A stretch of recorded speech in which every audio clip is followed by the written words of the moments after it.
Arteta needs to learn how to calm down. He's responsible for the players, but sometimes he looks shook to the point that he doesn't know who to sub on. I don't think he ever knows who to sub on, because he makes the same substitutions every single goddamn time. Player per player substitutions. You take off a left back, you put on a left back. You take off a midfielder, you put on a midfielder. You take off an attacker, you put on an attacker. Point per point substitutions. As much as I hated that we had to rely on Eddie Nketiah against Bayern Munich, when we subbed him on when we needed a goal, at least then he subbed on an attacker for midfielder or defender it was at the time. At least then he tried something. Against Bournemouth 2 seasons ago, when we were losing, then it was a draw, last minutes of the game, he subbed on every single attacker he had on the bench to try and attack, to try and score the winning goal. Now we don't see that anymore, whatsoever. We don't see this whatsoever to any single point. It feels like he always talks to Airport Albert and everyone else to basically suggest him what to do. Every single time we're drawing, losing, the game is not going our way, what he's doing, he has the deer in headlights look. He doesn't know what he's doing. And it's very evident.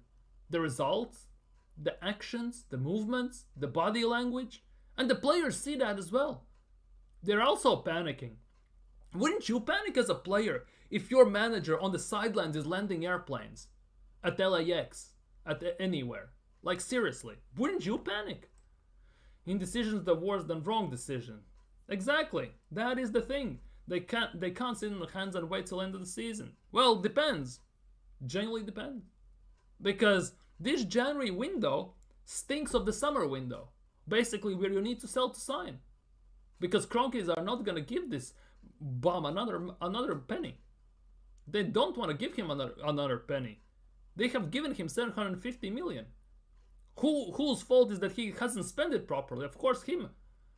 Throughout the half of the summer window, we were reading articles about the fact that there are disagreements, arguments in the hierarchy, that they don't trust that Calafiori is the right answer. They don't trust that Mikel Merino is the right answer. Ultimately, but at the end, Mikel Arteta got what he wanted. He got the final saying. He tried to convince, and basically he took everyone by the scruff of their necks and said, I want him and I need him. Now use them. Oh wait, Calafiori is injured once again. Use Mikel Merino. Dude, he's more useless than El Neni. Like, what are we doing here? Merino is utterly shit. He hasn't changed since the time 7-8 years ago when he was at Newcastle. Same awful player. Send him back. He wasn't even the best midfielder in Real Sociedad. He's like the third or fourth best.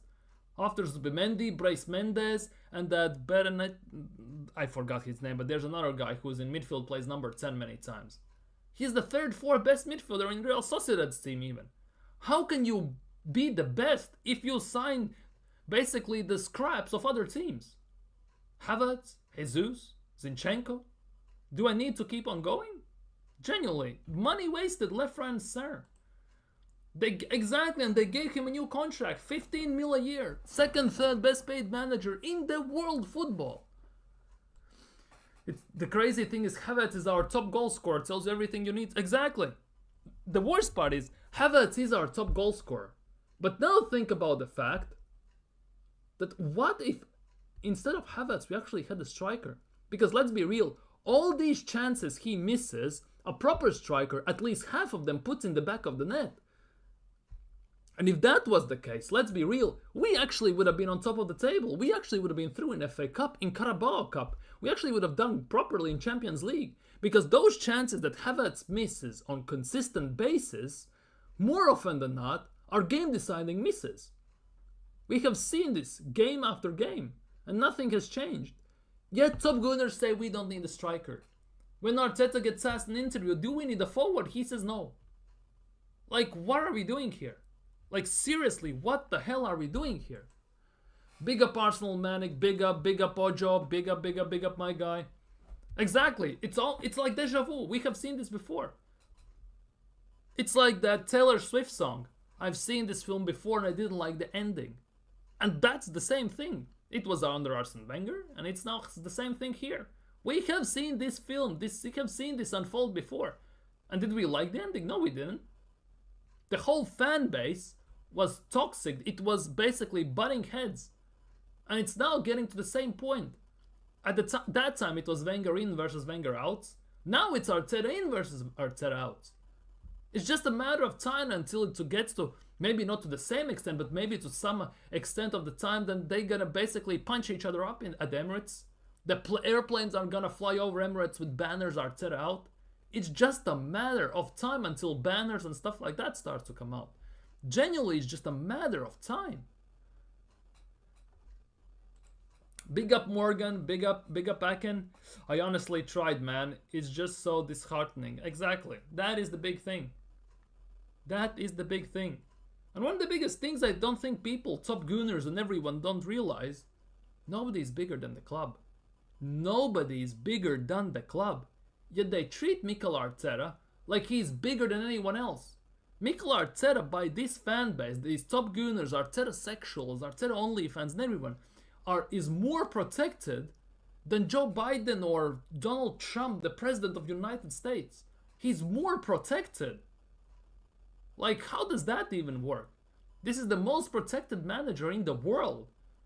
On top of that, this manager protects Cronkies with his life pretty much. And which manager protects his ownership like that? I get you are employed by them, but you need to call them out as well. Yet he comes out and says, oh, this is the best ownership I have ever worked under. Is it really? You can tell that it's utter shit and bullcrap he's saying. He's lying pretty much. Hasn't he worked at Man City? Hasn't he seen how those owners operate? How they work? How they resolve issues? How can you say Cronkies are the best owners? Give over, man. Ever since those owners walk in, we have been going and never... Exactly.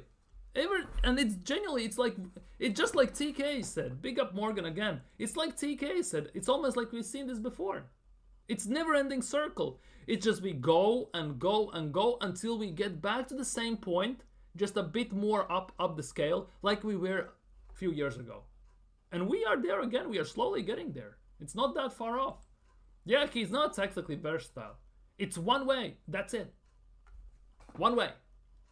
No imagination, no tweaking, no new things, no, as Arteta likes to say, evolution and everything. Why are we so slow? Slow to attack, to defend, slow to we fall asleep. That's the thing. Many times I watch Arsenal, I'm half asleep while I watch them. I watch the game on my screen and I generally find myself clicking through tabs on my screen just so I have something to do. Because I see Saliba passing to Gabriel about 5 minutes. I click off the screen. I'm listening to commentary. Maybe something's gonna happen. I do something. I write to someone, answer some messages. Maybe I need to do some stuff at work. I click back on the screen where Arsenal are playing, and I still see the same thing. Partey is passing to Gabriel. Gabriel is passing back to Saliba. On the counters, we are slow. We are basically, as soon as we get into opponent's final third, and we have a chance to be a bit direct, have them on the back foot, we stop the play, we turn around, we pass it backwards, we recycle the ball. We give them a chance to set up defensively. That's it. The moment's gone. We cannot attack anymore. And then again, we start this U-shaped type football, and it's all the same over again. Saliba to Gabriel, to Partey, to Odegaard, back to Partey, back to Saliba, back to Gabriel, and over and over and over again. With no directness, all toothless, no imagination, same thing over and over again. A wise man once said, doing the same thing over and over and over again and expecting different results is a sign of insanity. And that's what it is at the moment. Watching Arsenal is basically an insanity. Because you watch Arsenal, you expect different things, you see the same things, but you never learn, you still watch them. Same goes for Arteta. He tries the same thing over and over and over again. It doesn't work. Next game, he tries the same thing. Do I trust that we're going to play differently against Spurs? No, I don't. Do I trust we're going to play differently against Aston Villa? No, I don't. We're going to play the same way. Like, there is nothing to be excited about currently as an Arsenal fan. Nothing. Genuinely nothing to be excited as an Arsenal fan. That's how bad it is. That's what hurts the most. 2 years ago, I was excited for Arsenal's next game. I wanted for Arsenal to play every day pretty much, the way we played football. This season, I'm dreading every single game. I'm watching this as a scary movie, behind the sofa, hands on my face, between the fingers, in hopes I don't see anything scary. That's how I'm watching Arsenal currently. It's like watching a scary movie. It's actually embarrassing, genuinely embarrassing, and it really grinds my gears that still there are people that don't see this. They still back the manager, they still back this ownership, they still back the players, they still back everything. There's no accountability for anyone. There is no questions, no nothing. Everything's fine and dandy. La la land. Whee! All is rainbows, all is roses and everything for them. That's what's pissing me off the most.